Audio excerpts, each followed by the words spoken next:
As a parent, you grieve the life that you wanted for your kid, right? When you realize that there's a disability or something wrong.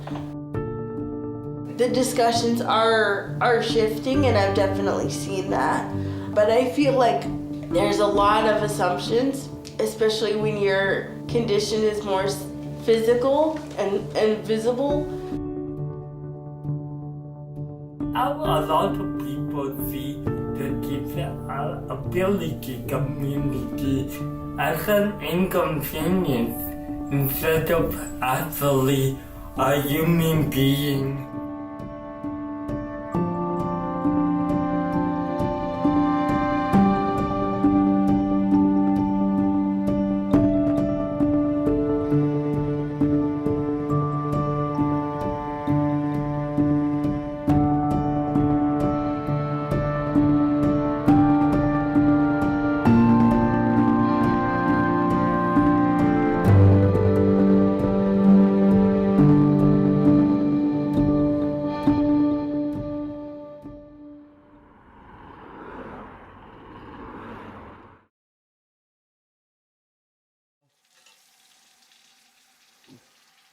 So I'm Lionel Migrino, and I'm a local photographer and storyteller.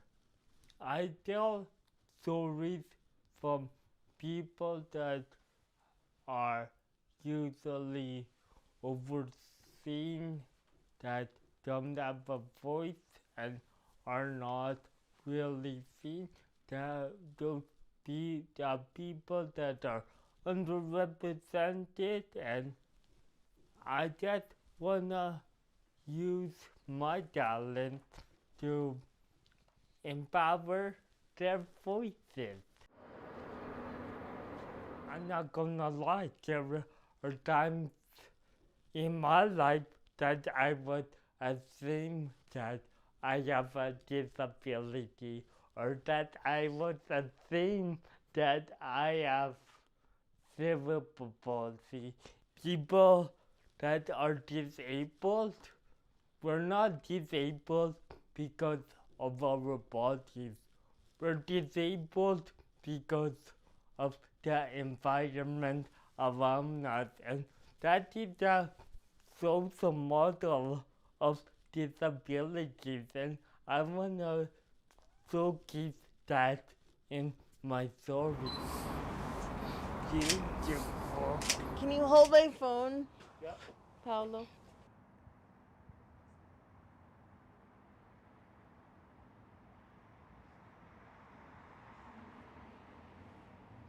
So Sarah, another person I met through the disability community, and doing panels with her, talking about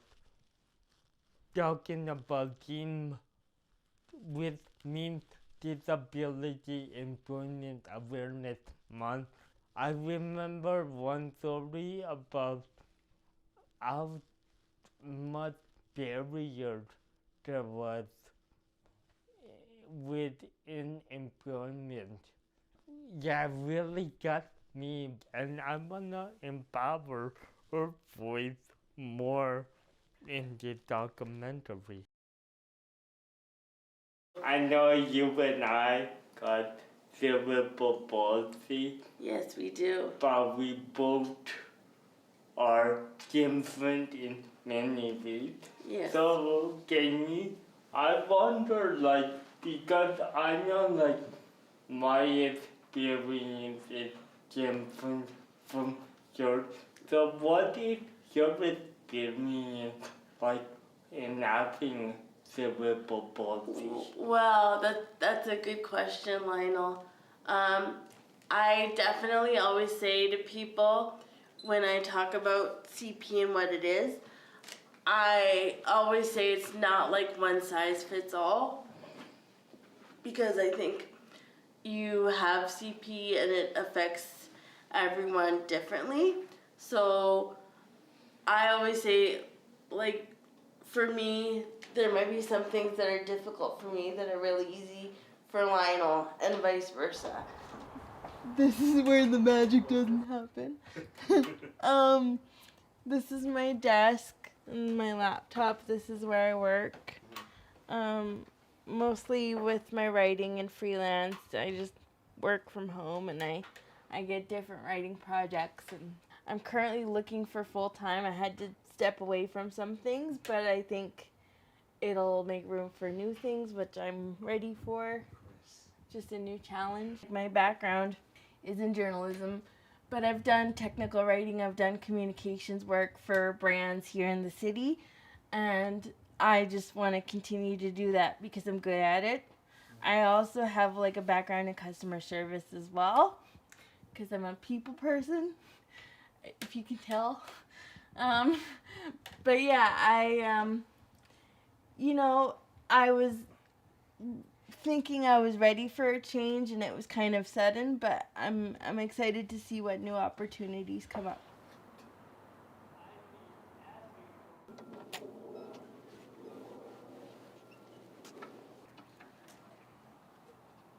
Hi everyone. Do you come here every week? I come here twice a week. Well, I'm not gonna run a marathon or anything, but I really pride myself on trying to be as active as I can. Like, for me, just to be physically strong is important. Having a program like this that's adaptive so you can use most of the equipment in your wheelchair is really like helpful. So I'm very fortunate. So I'm gonna point you to the wall. I don't know if you can see him up there, but I love Jason Momoa. He's my all-time favorite actor, husband. He's my husband, he just doesn't know it yet. So if you're watching, Jason, hi! Anyway, I love him. I've met him twice. There's another photo behind you of him and I. This is the first one, and the one with the blue one is the second time. So that was just after, or just when he was getting ready to do Aquaman. This was just before he was Aquaman. I like him because he's a really kind soul. He's got a really big heart, and he's really genuine. Like, he looks big and tough, but he's not. And him and I have, like, the same background culturally, like, that Pacific Islander piece. So he really honors that. And, like, learning about him, I learned a little bit about my culture, too. So it's cool that we share that. And he's just an awesome guy. Nice. So you heard it here first, guys. If we get married, you know. He's still married, though. No, he's not. He's not anymore? Not anymore. So I got a chance. And, yeah, I'm a girly girl. I love my makeup. I love clothes. I have too many clothes. Wait. You have a DVD player? Still, shut up. I got it when I moved. I still have my DVDs. See, look. There's a whole shelf. Yo, there's Netflix now. Yeah, I know. I have my streaming too. I like the nostalgia sometimes. I never feel like I was gonna be in this situation. I never thought that my life would turn out to be this way, but I had a really thought about it, and growing up, I don't know if you felt it, but I felt like something was missing, and having a role model, right? Yeah, I definitely feel that. And I think I relate to what you're saying completely. I never saw myself reflected in anything, really. I mean, you look in movies and it's always the person in the wheelchair or whatever the disability may be, they're always extra happy, or they're the quirky best friend. They're never the lead character. So I think, I'm a firm believer in if you see it, you can be it. So that representation is important, and I think definitely we're having more conversations around what it looks like to be a person with a disability, and it's not these like one-note stereotypes. You can have these different challenges, but you can still have a full, rich, and complete life. And so that's what I'm striving to build for myself. And I can only speak for myself, but I think that's what everyone should try to strive for. And I have my crystals. Oh yeah, so tell us more about your crystals. My crystals, they help you harness energy, and they come from the earth, so you're naturally connected to them. And I also do tarot. Oh. I haven't done it for anybody else because I'm still very much a baby witch. Like I'm learning. Can you try it on me, though? Sure, if you want. So again, these can mean kind of different things. This can mean like if you're in a partnership, I don't know what your status is, but if you're in a partnership, it's a happy and healthy one. And if you were single, it would just be like you're gonna find that person. You're gonna look for that partner. And again, this just means this is another way of like saying new opportunity. So cups, usually when the symbol of the cups means it's filling up. So that's a good sign. It means abundance. So again, new opportunities, new creativity. Maybe you're not sure what it is yet, but it's coming to the forefront. So yeah, you're good. You're solid. So what do you do? I think I was officially diagnosed when I was 3 years old. My dad, I think, accepted it right away, being like, okay, what can we do to help her and make sure she gets what she needs. My mom, I think, was in denial for a long time. I mean, I love her dearly, but I think she never fully accepted it. And I have talked to other parents with kids with CP, and my friend, she actually told me, she's like, because as a parent, you grieve the life that you wanted for your kid, right? When you realize that there's a disability or something wrong. So I think on some level, my mom, again, I love her dearly, but I think she always kind of held on to that grief.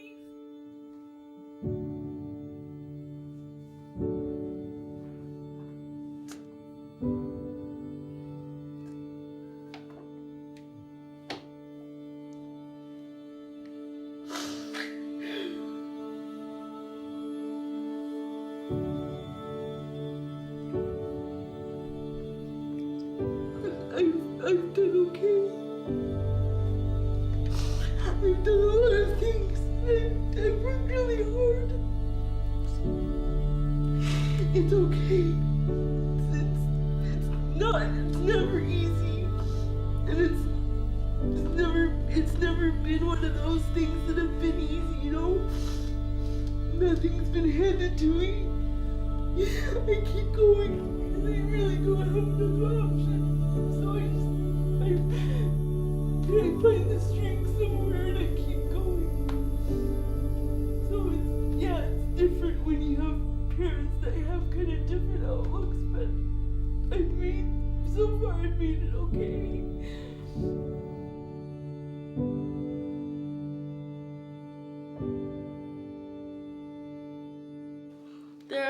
There are tough days, and it's hard because you want to just,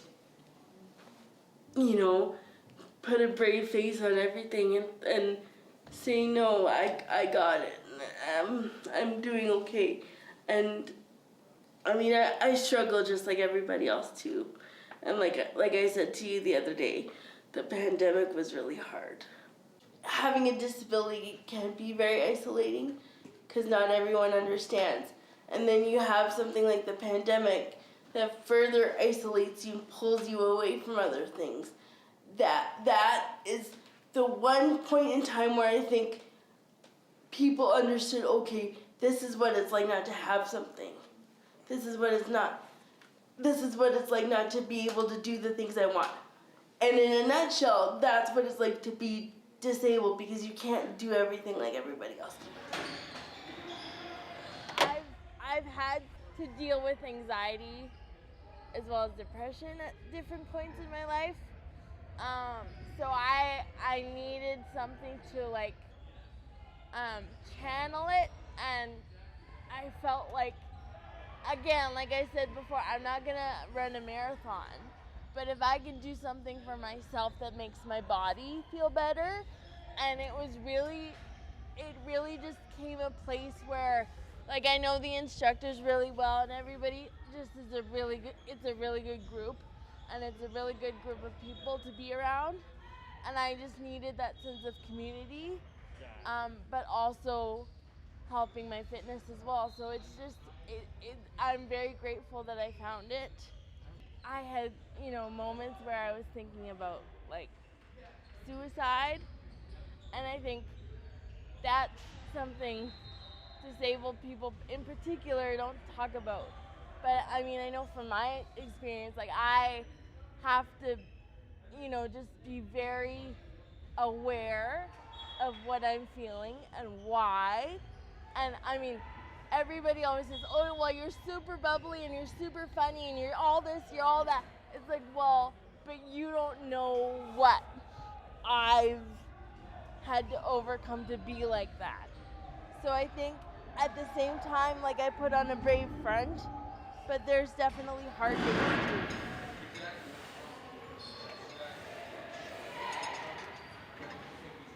At the end of the day, like, I have this condition, like, that's never gonna change, and at the end of the day, like, there might not be things that I might be able to do, but I need to feel like I'm at least doing the best I can at the end of the day.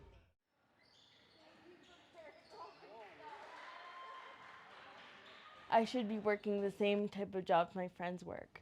What do you think is And that? the thing is, the thing is, it hasn't happened that way. And a lot of the time I hear a lot of different things like, oh, maybe you're overqualified, or you're this or you're that.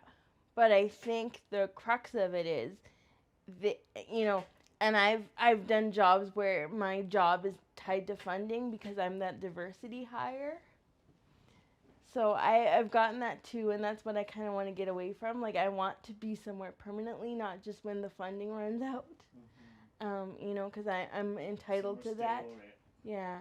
And I think, when you're a person with a disability, they say, yeah, you're grateful to be working and you get this opportunity, but you also have to be mindful of the people that are around you, and they're not exploiting you for anything.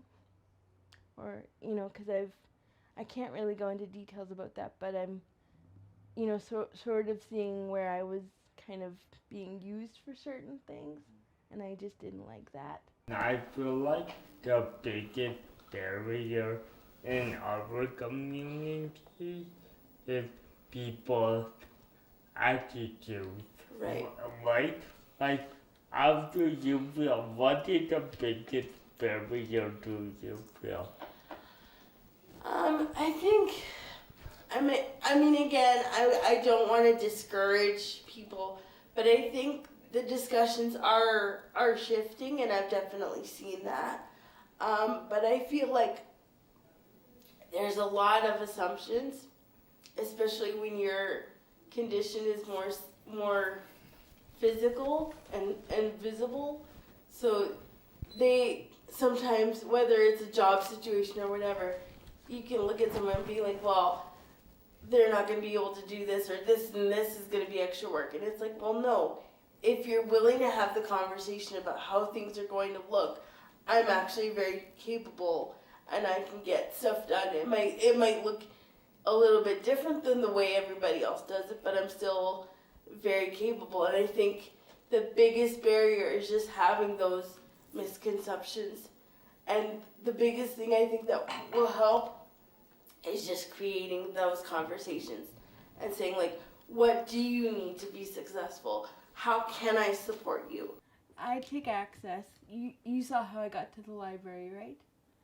So the bus pass is subsidized, so I get a bus pass every month.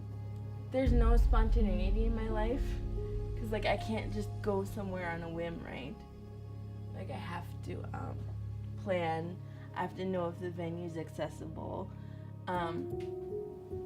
You know, I can't just, you know, and it's being someone who's younger, you want to go out, you want to do all those things. But there's a lot of planning involved. It sucks, but I do my best.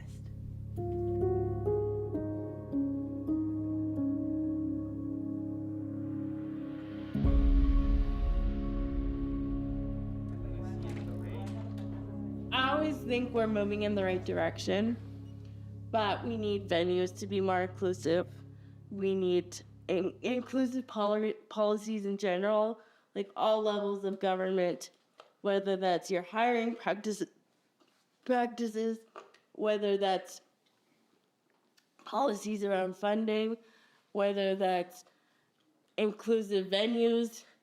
So you go to the odd place, they're like, oh, it's 100 years old, and it's been grandfathered, so we can't make it accessible. Yes, you can.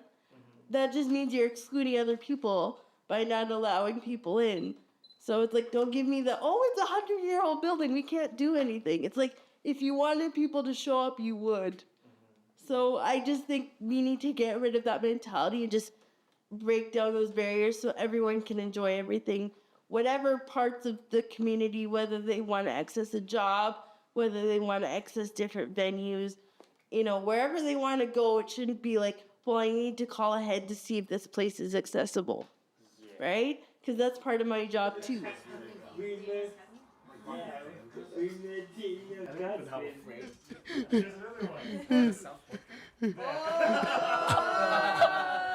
Yo. Make sure like he put his brand We often feel alone, and somebody said what close to me said this to me, that you don't have to do it alone. You don't have to fight every battle alone, because it's overwhelming, it's exhausting, and it's tiring, and we need people that are not disabled by our corner and help advocate with us. And I think I'm still learning that, even though I have intersecting identity and I have a lot in my plate and a lot in my filters, I got to learn that I'm not alone.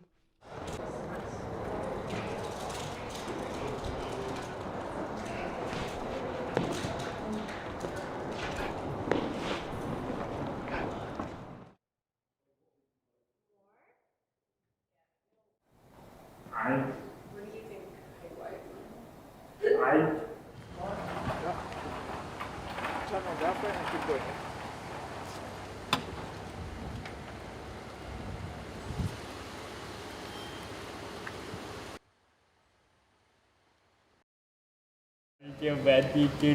I'm excited, I'm nervous, I don't know what photo you picked. Oh my god.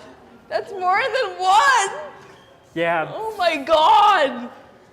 Oh my god! Yeah.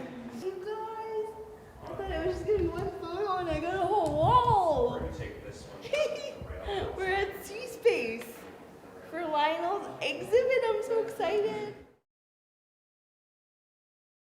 Hello, everyone,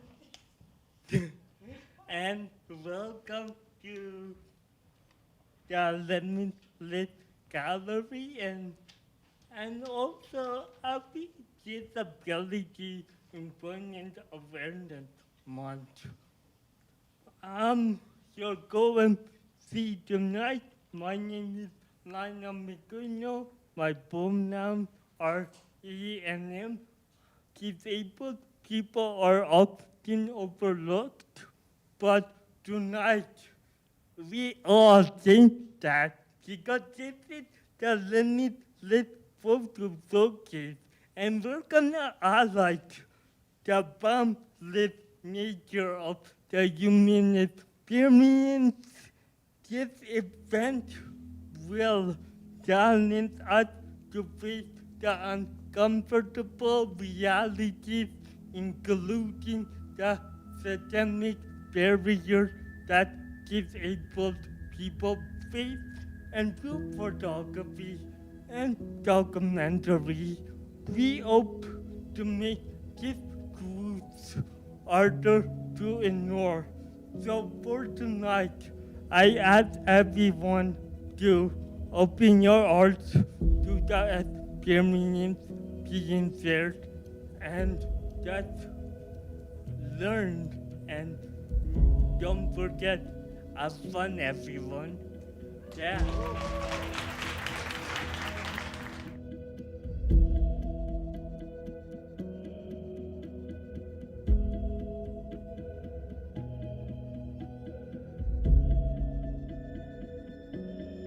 My goal is to work full time and not work freelance anymore and not go from contract to contract.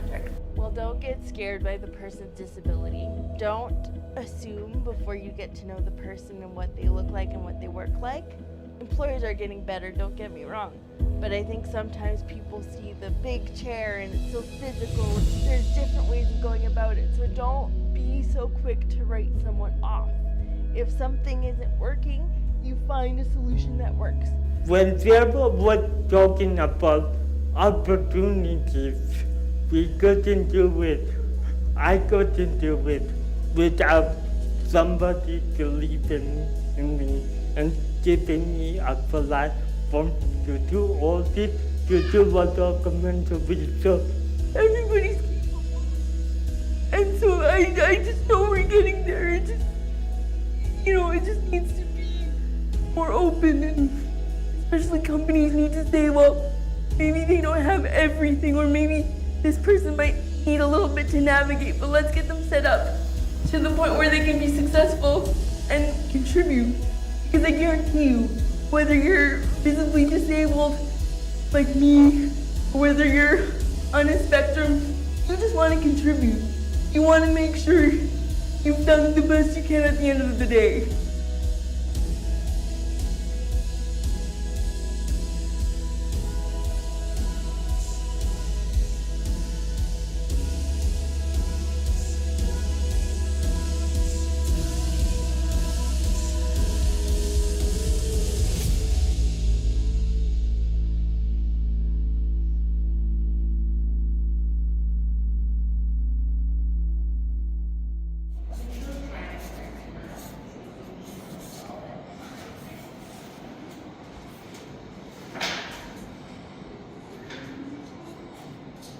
maybe I should have written a smaller. Done.